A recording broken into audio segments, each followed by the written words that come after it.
Pernah kebayang nggak kalau tumpukan data pemerintah yang kelihatannya rumit dan membosankan, ternyata bisa jadi kunci buat menyelamatkan masa depan anak-anak kita?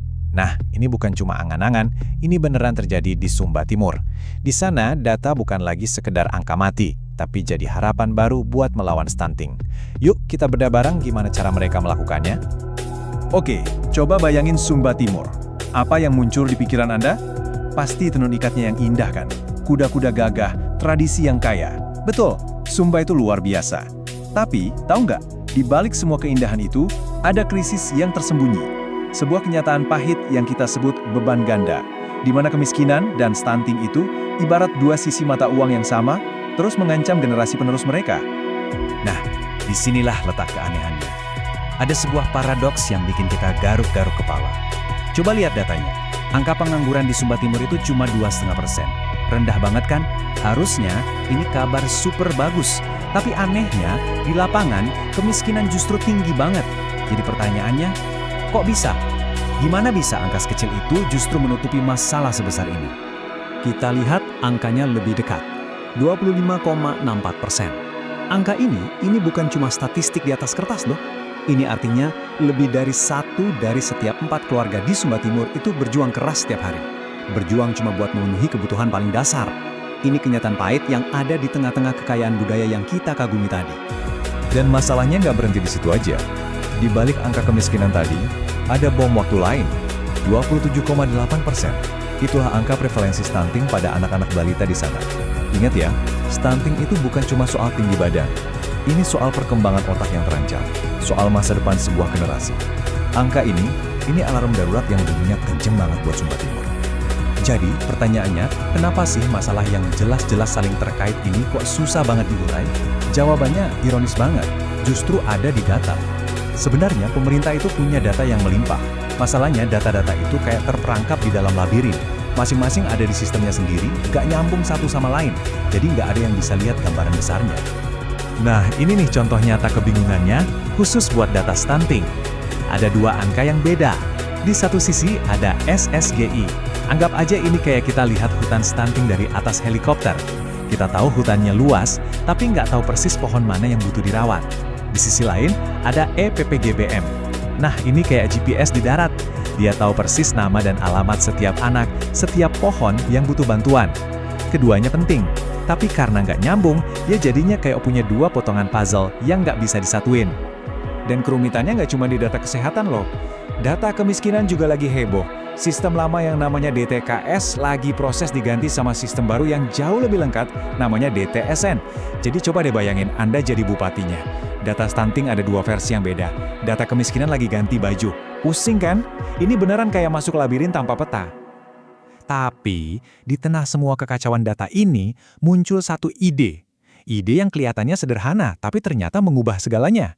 Gimana kalau kita berhenti mikirin kemiskinan dan kesehatan sebagai dua kotak yang terpisah? Gimana kalau kita coba sambungin? Apa jadinya kalau data ekonomi sebuah keluarga bisa kita kawinkan dengan data kesehatan anak-anak mereka? Apa ya yang bakal kita temukan? Oke, kita mulai dari benang yang pertama, DTSN. Ini bukan data main-main loh. Ini basis data induk baru yang diperintahkan langsung oleh Presiden. Isinya tuh lengkap banget, merekam kondisi sosial ekonomi setiap warga. Jadi ini bukan cuma daftar nama orang miskin, tapi potret detail. Rumahnya seperti apa, akses layanannya gimana, kebutuhannya apa, lengkap. Lalu kita punya benang kedua, EPPGBM. Kalau DTSCN itu potret besar, nah EPPGBM ini foto close up. Datanya datang langsung dari garda terdepan, dari posyandu. Super spesifik, isinya by name, by address, anak mana yang stunting atau kurang gizi. Jadi kita punya dua data superpower. Tapi yaitu, selama ini mereka jalan sendiri-sendiri. Terus gimana caranya nyambungin dua dunia data yang beda ini? Jawabannya ternyata ada di sesuatu yang kita semua punya, tapi mungkin sering kita sepelekan. Apa itu? Nomor Induk Kependudukan atau NIK. Yap, NIK inilah yang jadi lem supernya. Jadi jembatan ajaib yang bisa menyatukan data kemiskinan dan data kesehatan jadi satu kesatuan. Disinilah proses menenun yang sesungguhnya dimulai. Persis seperti para penenun Sumba yang dengan sabar merajut helai demi helai benang jadi kain ikat yang indah, para ahli data di Sumba Timur mulai menenun data DTSCN dan EPPGBM. Tujuannya cuma satu, menciptakan sebuah kain data, sebuah gambaran utuh yang super jelas yang bisa dipakai buat mengambil keputusan. Prosesnya gimana? Gampang kok. Ada 4 langkah. Pertama, kumpulin dulu benangnya. Data ekonomi dari DTSN sama data kesehatan dari IPPGM. Kedua, siapkan alat tenun digitalnya, yaitu NIK, buat nyocokin kedua data tadi. Ketiga, kita ciptakan polanya. Caranya, dengan menghitung satu skor risiko stunting buat tiap desa. Dan langkah terakhir, voila, jadilah kain tenun akhirnya. Sebuah dashboard dengan kode warna yang simple tapi powerful banget. Dan inilah wujud akhirnya. Simpel banget kan?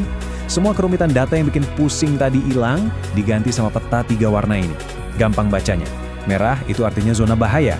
Prioritas utama, intervensi harus segera masuk sini. Kuning artinya waspada, perlu dipantau lebih dekat. Kalau hijau artinya relatif aman, tinggal dijaga dan fokus ke pencegahan. Tiba-tiba, para pengambil keputusan nggak lagi tersesat. Mereka bisa langsung lihat, oh di sanalah titik api terbesarnya. Oke, petanya udah jadi, datanya udah jelas. Pertanyaan berikutnya, terus apa? So what? Gitu kan? Apa ini cuma bakal jadi hiasan dinding di kantor Bugatti? Tentu saja enggak. Justru disinilah bagian paling pentingnya. Yuk kita lihat gimana kain data yang cantik ini diterjemahkan jadi aksi nyata di lapangan. Kuncinya ada di satu prinsip yang dipegang teguh sama Pemda Sumba Timur, money follows program priority. Gampangnya gini, anggaran itu harus ngikutin mana yang jadi prioritas. Udah nggak ada lagi cerita anggaran diratakan ke semua desa. Dengan peta risiko tadi, mereka jadi tahu persis setiap rupiah itu harus lari ke desa mana, biar dampaknya paling maksimal. Nah, grafik ini nunjukin perubahannya secara drastis. Lihat yang sebelumnya.